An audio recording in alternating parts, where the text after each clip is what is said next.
Hello friends, welcome to my channel. ఈరోజు నేను మీకు ఉద్దిపప్పు వడ చేశానండి. సాటర్డే దేవుడికి చాలా శ్రేష్టమని చేశాను. అలాగే నేను పొద్దున్నే లేస్తూనే ఉద్దిపప్పు ఒక 3 to 4 అవర్స్ వరకు నానబెట్టేశాను. బాగా నానిపోయాయండి. దీన్ని మిక్సీ జార్లోకి తీసేసుకుంటున్నాను. అలాగే నేను కొద్దిగా మిరియాలు అలాగే సాల్ట్ వేసుకునేసి నేను నున్నగా గ్రైండ్ అయిపోయింది. దీన్ని ఒక బౌల్లోకి తీసేసుకుంటున్నాను. అలాగే మిగతా పప్పు అంతా కూడా ఇలా గ్రైండ్ చేసి పెట్టేసుకుందాం. ఇప్పుడు సన్నగా తరుక్కున్న ఆనియన్స్ యాడ్ చేసుకుందాం. కొద్దిగా ఆనియన్స్ ఎక్కువ వేస్తున్నానండి.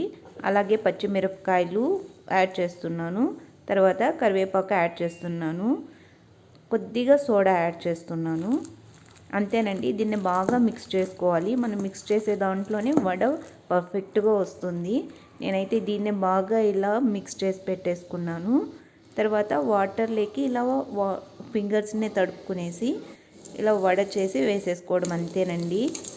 కొంతమంది వడ చేయడానికి రకరకాలుగా కష్టపడుతుంటారు. ఇది చాలా ఈజీగా వస్తుందండి. మనకేం దీనికి పెద్దగా ఇది కూడా పట్టదు. చూడండి ఎంత బాగా వచ్చిందో. చాలా సింపుల్ అండి, బాగా వస్తుంది వడలు, ప్లస్ హెల్తీ కూడా కదా. ఇదిగోండి తీసేసుకున్నాను. అలాగే మిగతా పప్పు అంతా కూడా తీసి ఇలా చేసేసుకుందాము. చాలా పర్ఫెక్ట్గా వస్తుందండి. మీకు కూడా ఈ వీడియో నచ్చుంటే please like and subscribe to my channel.